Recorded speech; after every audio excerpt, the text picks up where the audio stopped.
নমস্কাৰ বন্ধুসকল, মই আজি আপোনালোকলৈ পুনৰ এটা ভিডিঅ' লৈ আহিছোঁ। ভিডিঅ'টো হ'ল এজোপা দুবৰি বনৰ ওপৰত।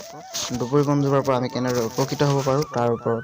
তেনেহ'লে বন্ধুসকল, মই ভিডিঅ'টো আৰম্ভ কৰোঁ। আৰু আৰম্ভ কৰাৰ আগতে মই আপোনালোকক জনাওঁ যে মোৰ চেনেলটো যদি আপোনালোকে এতিয়ালৈকে ছাবস্ক্ৰাইব কৰা নাই, তেনেহ'লে ছাবস্ক্ৰাইব কৰি দিয়ক আৰু কাষতে থকা বেল আইকনটো দবাই দিব। বেল আইকনটো দবাই দিয়াৰ লগে লগে মই দিয়া ভিডিঅ'বিলাক সকলোতকৈ প্ৰথমে আপুনি চাবলৈ পাৰিব। তেনেহ'লে বন্ধুসকল, মই ভিডিঅ'টো আৰম্ভ কৰোঁ।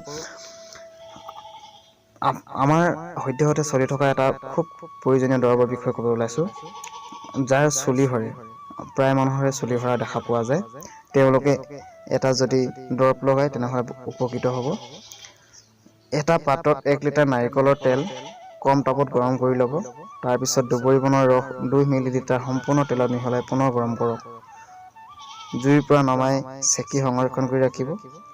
গা ধোৱাৰ এঘণ্টাৰ আগত সেই তেল চুলিত ভালদৰে লগালে নিয়মিত 2 পৰা 3 মাহলৈ যদি এইটো দৰৱ ব্যৱহাৰ কৰে তেনেহ'লে চুলি সৰা একেবাৰে বন্ধ হ'ব। শৰীৰৰ বিভিন্ন অৰ্শৰোগ, ৰক্তচাপ হ'লে মাতে।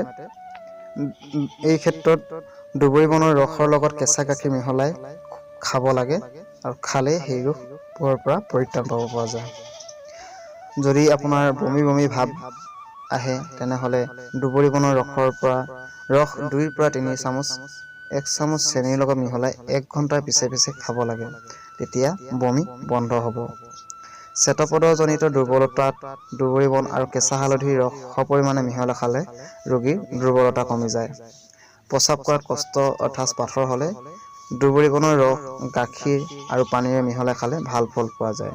যদিহে আপোনাৰ অৰ্শ ৰোগ আছে তেনেহ'লে ইয়াক নোখোৱাই ভাল হ'ব। যদি আপুনি কোনো জেগাত দুখ পাইছে অৰ্থাৎ আপোনাক কাটিছে তেনেহ'লে দুবৰি বনজোপা শিপাৰে সৈতে উঘালি আনি ভাল পানীত ধুই অৰ্থাৎ পৰিষ্কাৰ পানীত ধুই সেই দুবৰি বনজোপা থেতালি আপোনাৰ দুখ পোৱা জেগাডোখৰত লগাই দিলে আপোনাৰ তেজ ওলোৱা বন্ধ হ'ব।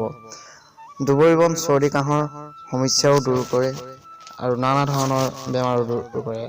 যদি আপোনালোকে নিয়মিতভাৱে এসপ্তাহৰ মূৰত বা মাহকৰ মূৰত যদি এগিলাচকে আপুনি দুবৰি বনৰ ৰস খায়, অৰ্থাৎ দুবৰি বনৰ ৰস এগিলাচকৈ নহয়, আধা গিলাচ দুবৰি বনৰ ৰস আৰু আধা গিলাচ পানীৰ সৈতে মিলাই যদি আপোনালোকে খায় তেনেহ'লে আপোনালোকে বহুতো ধৰণৰ ৰোগৰ পৰা আপোনালোকে পৰিত্ৰাণ পাব পাৰিব। তেনেহ'লে বন্ধুসকল, মোৰ আজিৰ ভিডিঅ'টো ইমানেই।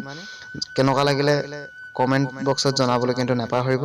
আৰু যিসকল নতুন মোৰ চেনেলটোত তেওঁলোকে মোৰ ছাবস্ক্ৰাইব বটনটো দবাই দিব আৰু কাষতে থকা বেল আইকনটো দবাই দিব। ধন্যবাদ।